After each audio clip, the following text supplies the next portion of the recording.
1989, los hermanos Menéndez conmovieron a la nación al denunciar el brutal asesinato de sus padres. Sin embargo, lo que comenzó como un clamor por justicia pronto se transformó en un escándalo aún mayor. Los propios Lyle y Eric eran los culpables. La reciente serie de Ryan Murphy ha reabierto este oscuro capítulo explorando las dinámicas familiares. El 20 de agosto de 1989, la tragedia se desató en la mansión de Beverly Hills, cuando los jóvenes entraron armados, desatando un horror inimaginable. Las imágenes del doble homicidio son escalofriantes. José Menéndez recibió múltiples disparos antes de que su hijo mayor Lyle llamara al 911 en un intento de encubrir su crimen. What's the problem? What's the problem? What's the problem? Someone killed my parents. Pardon me? Someone killed my parents. What? Who? Are they still there? Yes. The people... No. El lamento de Lyle resonó en las audiencias. Alguien ha matado a mis padres. Pero 35 años después de los infames asesinatos, la historia de los hermanos Menéndez vuelve a la luz con el drama de Ryan Murphy en Netflix, Monster, la historia de Lyle y Eric Menéndez. Durante los juicios de los hermanos que se llevaron a cabo entre 1993 y 1996, Lyle y Eric, quienes tenían 21 y 18 años en el momento de los asesinatos, argumentaron haber soportado años de abusos por parte de su padre, un influyente ejecutivo. Su defensa sostenía que debían ser juzgados por homicidio involuntario, alegando que José Menéndez había amenazado con matarlos si hablaban. Sin embargo, el jurado no compró esta narrativa. El 2 de julio de 1996, ambos fueron declarados culpables de asesinato y condenados a cadena perpetua. Ahora, con la llegada de la nueva serie, surgen nuevas pruebas que podrían reabrir el caso y dar un giro inesperado a la historia. La serie no solo examina el crimen, sino que también invita a la reflexión sobre las circunstancias que llevaron a estos monstruos a cometer tal atrocidad. ¿Podrían las verdaderas víctimas ser los hermanos Menéndez? 2 meses después de los asesinatos, Robert Rand, periodista del Miami Herald, que quizás conozca el caso mejor que nadie, viajó a Los Ángeles para entrevistar a la familia Menéndez. En aquel momento los hermanos aún no habían sido detenidos y la opinión generalizada era que la mafia era responsable de las muertes de José y Kitty. Pasé 3 días con Eric y Lyle. No eran sospechosos. Públicamente no tenía absolutamente ninguna razón para sospechar de ellos, dice ahora Rand. Me contaban historias muy cariñosas y emotivas sobre lo unida que estaba su familia. Poco sabía Rand que sería la primera de las muchas veces que se reuniría con los hermanos durante las siguientes 3 décadas y media para una historia que definiría su carrera. Su libro del 2018, Los asesinatos de Menéndez, la impactante historia no contada de la familia Menéndez, acaba de ser reeditado con un nuevo epílogo que revela información crucial descubierta en los últimos 6 años. Pero volviendo al caso, la noche fatídica ellos afirmaron haber ido al cine a ver Batman, pero la realidad era mucho más oscura. En lugar de disfrutar de una película, se deshicieron de las armas en Mulholland Drive y regresaron a casa, al lugar donde ocurrió el crimen. Durante una escalofriante entrevista en 1989, Eric compartió sus sentimientos sobre esa noche. Nunca he visto nada igual, nunca veré nada igual, parecían de cera. Nunca he visto a mi padre indefenso y es triste pensar que alguna vez lo estaría. Estas palabras resuenan con un profundo dolor y confusión, dejando a la audiencia preguntándose sobre la verdadera naturaleza de su relación con sus padres. Pero lo que sigue es aún más impactante. En los 7 meses que transcurrieron entre los asesinatos y su arresto, los hermanos derrocharon una asombrosa cantidad de $700,000.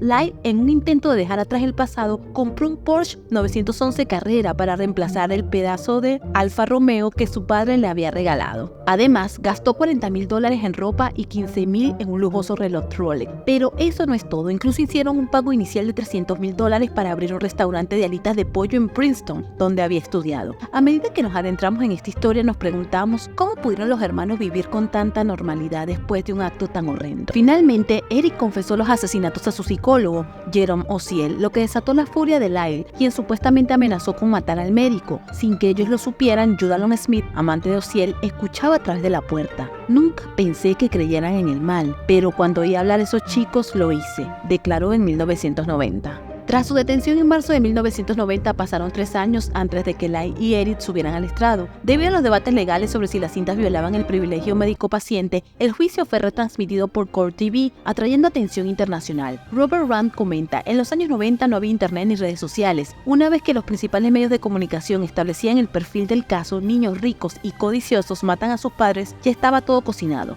y a la defensa le resultaba muy difícil defenderse. Los hermanos Menéndez admitieron haber asesinado a sus padres, pero defendieron su acción, alegando que lo hicieron por miedo especialmente hacia su padre, a quien describieron como un violento abusador. Durante el juicio, su defensa presentó testimonios de familiares. Brian Anderson, primo de los hermanos, reveló que José, el padre, obligaba a los niños a ducharse con él después de los entrenamientos de tenis. Anderson afirmó: cuando José llevaba a alguno de los chicos a su habitación, la puerta se cerraba y Kitty dejaba claro que no se podía pasar por el pasillo. Otra prima, Diane Vandermolen, testificó que Lyle le había confiado sobre los abusos a la edad de 8 años, expresando que había pedido dormir en su habitación porque su padre y él se habían estado ahí tocando abajo, indicando que era su zona genital. A pesar de estos testimonios, los fiscales argumentaron que aunque los hermanos habían sufrido abusos, eso no justificaba su decisión de matar. Se centraron en las confesiones realizadas durante las sesiones de terapia, donde no mencionaron la defensa propia ni expresaron temor por sus vidas. Después de un primer juicio que resultó en empate, fueron juzgados nuevamente y declarados culpables de 2 cargos de cadena de asesinato en primer grado, recibiendo perpetua sin posibilidad de libertad condicional. Robert Rand, a lo largo de las 3 últimas décadas, ha realizado innumerables entrevistas a miembros de la familia Menéndez y allegados de José. El año pasado, otra presunta víctima de los abusos de José dio la cara. En la docuserie del 2023, Peacock Menéndez, más menudo Boys Betray, coproducida por Rand, Roy Rosselló, antiguo miembro de la exitosa banda puertorriqueña Menudo, afirma que fue drogado y abusado por José cuando era adolescente. En aquella época, José era el director de RCA Records. Creemos que Roy fue regalado a José Menéndez después de que este firmara con Menudo un contrato de $30 millones.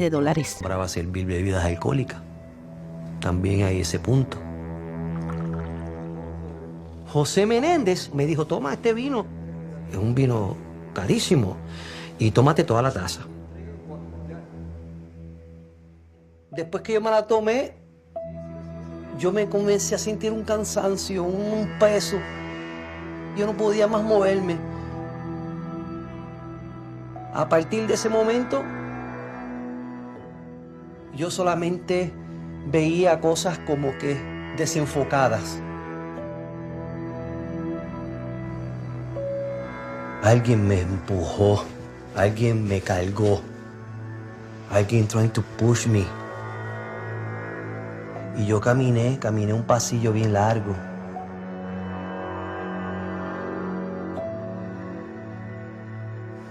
Y había un cuarto. Eso, yo amanecí en el hotel. ¿Cómo yo llegué al hotel? Yo no sé. Pero cuando yo fui al baño, I was bleeding.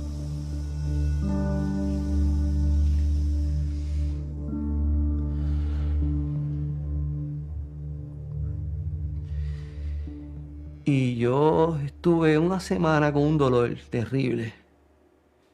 Con un dolor que no podía más, no me podía ni mover.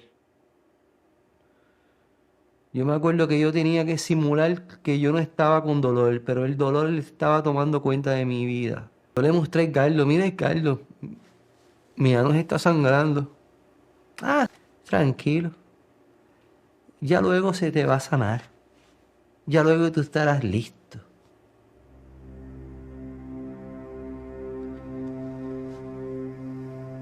Eso fue lo que yo pasé.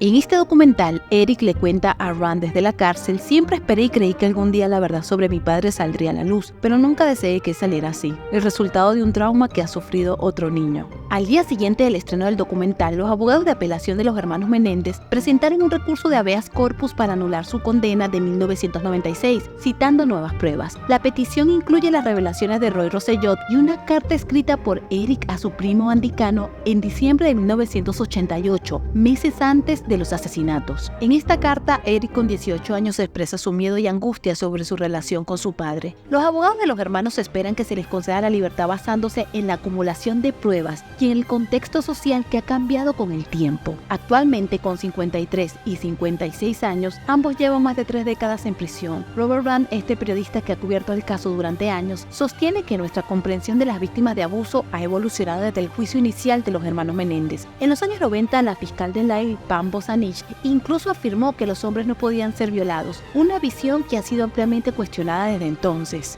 ¿Qué errores comete Munster sobre el caso de asesinato de Eric y Lyle Menéndez, reclamos de incestos y más? La serie ha enfrentado críticas por su representación inexacta de Lyle y Eric Menéndez y los eventos que llevaron a su condena por el asesinato de sus padres en 1989, y explora diferentes perspectivas sobre el caso, incluyendo las afirmaciones de defensa propia de los hermanos tras años de abuso. Sin embargo, el enfoque de la serie ha sido cuestionada por la sensualización del caso. La serie dramatiza el momento del asesinato de manera que contradice los informes de la investigación, donde se presenta a Lyle y a Eric disparando a sus padres mientras veían televisión, lo que sugiere que ambos padres reconocieron a sus hijos en el momento del ataque. Sin embargo, los informes indican que José fue disparado a quemarropa, lo que significa que no tuvo oportunidad de ver a su asesino. Esta representación no solo es inexacta, sino que también contribuye a una narrativa engañosa sobre el crimen. Incesto, relaciones entre hermanos. Un momento particularmente controvertido en el primer episodio muestra a Lyle besando a Eric en los labios, lo que ha generado un intenso escrutinio en redes sociales. Este tipo de escenas ha sido criticada por insinuar una relación incestuosa, una representación que no tiene base en la realidad y que ha sido vista como irresponsable. Eric Menéndez emitió una declaración un día después del estreno de Monster, criticando la producción de Ryan Murphy por perpetuar mentiras y ruinosas representaciones de su vida y la de su hermano. Expresó su engaño al ver que la serie revive narrativas dañinas que han sido cuestionadas en años recientes, afirmando que la representación de sus experiencias es engañosa y perjudicial. A esto se le suman muchos críticos que argumentan que Monster no logra capturar la gravedad de estas experiencias, optando en cambio por dramatizar y sensacionalizar el trauma. ¿Pero qué piensan de la serie o del caso en sí? Quizás el sistema judicial falló en comprender las circunstancias que rodearon el caso de los Menéndez.